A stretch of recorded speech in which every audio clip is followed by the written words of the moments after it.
ભુજથી નખત્રાણા 50 કિલોમીટરનો રસ્તો ભારે વરસાદ વધતા આ માર્ગ અગાઉ જર્જરિત હતો. હવે વધુ જર્જરિત બન્યો છે. ઠેર ઠેર ખાડા પડતા આ રસ્તો કોઈ મોટો અકસ્માત સર્જે તે પહેલા મરામત કરવા ઉગ્ર માંગ ઉઠી છે. બે ટોલ નાકા ધરાવતો આ માર્ગ મોતના કુવા જેવો ભયજનક બન્યો છે. જીએસઆરડીસી વિભાગ જેની કચેરી ભુજમાં નથી, ગાંધીનગર મુખ્યમંત્રી હસ્તક આવે છે, તે કચેરીના હુકુમત હેઠળ આ રસ્તો નવો બનાવવા 4 મહિના પહેલા સરકારે 957 લાખ રૂપિયાની માતબર ગ્રાન્ટ ફાળવી છે, પણ ફાઇલ આગળ વધતી નથી. ભુજ અબડાસાના ધારાસભ્યોએ અનેક વખત જિલ્લા તાલુકાની સંકલન બેઠકમાં પ્રશ્ન ઉઠાવ્યો છે, પણ નથી ઝાડ કટિંગ થતી કે નથી ખાડા પૂરાતા. આ ખાડાના લીધે 2 થી 3 લોકોએ અકસ્માતમાં જીવ ગુમાવ્યા છે. માનકુવાથી નખત્રાણા 40 કિલોમીટર માર્ગ હાઈવે હોય તેવું લાગતું જ નથી. ડાકડાઈથી સામોત્રા અને દેશલ પરથી દેવપર સુધી અનેક ખાડા છે, જે મોતને નોતરે છે. વાહન ચાલકો માટે આ માર્ગ માથાનો દુખાવો છે. ડામરનું નામો નિશાન મિટાવતા રસ્તામાં ક્યારે મરામત થશે તેવા સવાલો લોકો પૂછી રહ્યા છે. વાહન ચાલકો અગાઉ તાલુકા પંચાયત પૂર્વ પ્રમુખ પાસે રજૂઆત કરી હતી અને આ બાબતે ઉચ્ચ કક્ષાએ પણ રજૂઆત કરાઈ હતી. વાહન ચાલકો કહે છે કે દેશલ પરથી નલિયા એક્સપ્રેસ રોડ સારો છે, ત્યાં કોઈ ટોલ નાકું નથી, અને નખત્રાણાથી નારાયણ સરોવર રોડ સારો છે, ત્યાં પણ કોઈ ટોલ નાકું નથી. જ્યારે ભુજથી નખત્રાણા 50 કિલોમીટરમાં 2 ટોલ નાકા હોવા છતાં રસ્તો ખરાબ છે. આ નિગમનો રસ્તો છે. જ્યારે આ બંને રસ્તા માર્ગ મકાન વિભાગમાં આવે છે, તો નિગમ પાસેથી આ માર્ગ લઈને માર્ગ મકાન વિભાગને આપવો જોઈએ અને ટોલ ટેક્સ પણ બંધ કરવા જોઈએ તેવી વાહન ચાલકો માંગ કરી છે. ટૂંકમાં આ રસ્તો તાકીદે નવીનીકરણ પામે તે માટે લોકો ઉગ્ર આંદોલન કરે તે પહેલા સરકાર તાકીદે કામગીરી કરવી જોઈએ તેવી બુલંદ માંગ ઉઠી છે.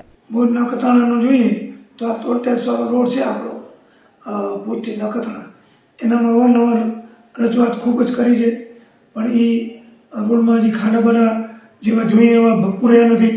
તો એના માટે આજ પણ મિટિંગ હતી અમારી કલેક્ટર સાહેબ થ્રુ, પહેલાં સંકલનમાં પણ રજૂઆત કરેલી.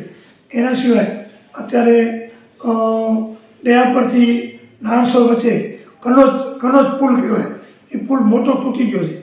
તો અત્યારે ગાડીઓ નાણસર કોટેસર 3 મહિનો છે, મોટી લક્ઝરીની જઈ નથી શકતી, નાની ગાડી ચાલુ છે. એના માટે કાલે જ રજૂઆત કરી અને સચિવ શ્રી ગાંધી સાહેબ અને મુખ્યમંત્રીના મુખ્ય સચિવને પણ આપ્યો લેટર, અને અહીંયાથી આપણે પીડબ્લ્યુડી નાઈ સાહેબ દ્વારા દેવાનો એ 65 લાખ રૂપિયા પાસ થયા. એટલે ટેમ્પરરી ડાયવર્ઝન મથરના જેમ તાત્કાલિક શરૂ થઈ જશે. બાકી જે પુલિયા અમુક પાસ થયા છે એનું કામ ચાલુ છે. બાકી જ્યાં જરૂર છે એ સરકારે ખૂબ જ દીધા છે, અને હજી પણ જ્યાં ડેમેજ છે એ તાત્કાલિક થઈ જાય એના માટે અમારા પૂરેપૂરા પ્રયત્નો છે. નિરોણાથી આપણે લોરિયાથી નિરોણા બેબર જે પાસ થયો છે એ પણ કામ હમણાં એજન્સી દ્વારા થોડોક થઈ ગયો છે, જે બીજો બાકી છે એ તાત્કાલિક થાય એ પણ અમે પૂરેપૂરા પ્રયત્ન કરીએ છીએ. એના પછી પ્રશ્ન ઘણા બધા ઇલેક્ટ્રિક થાંભલા છે જે ચોમાસામાં નમી ગયા, જૂની લાઈનો છે, ઇલેક્ટ્રિકનું ક્યાં ડીપી છે, તો એ બધી રજૂઆત કરેલી છે, અને વહેલી તકે થઈ ગયા કામ એના માટે એ લોકો ખાતરી આપતા હોય. ડેમ તળાવ એના પણ જે પાસ થયેલા છે એ અમારું કામ એવાનું છે, ગામ લોકો એનામાં ધ્યાન દે કામમાં, કારણ કે સરકારી પૈસા આપણા પૈસા છે, કામ વારે ઘડી થતા નથી.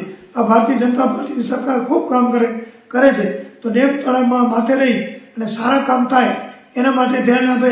કોઈ પંચાયત ઓફિસ હોય, આંગણવાડી હોય, સ્કૂલ હોય, કોઈ પણ હોય સરકારી કામો, એનામાં જે ગામ આવતું હોય નજીક એ ધ્યાન રાખી સરપંચો, ઉપસરપંચ, ગામના આગેવાનો, તો એ કામ સારા થાય અને ક્વોલિટી પણ સારી થાય.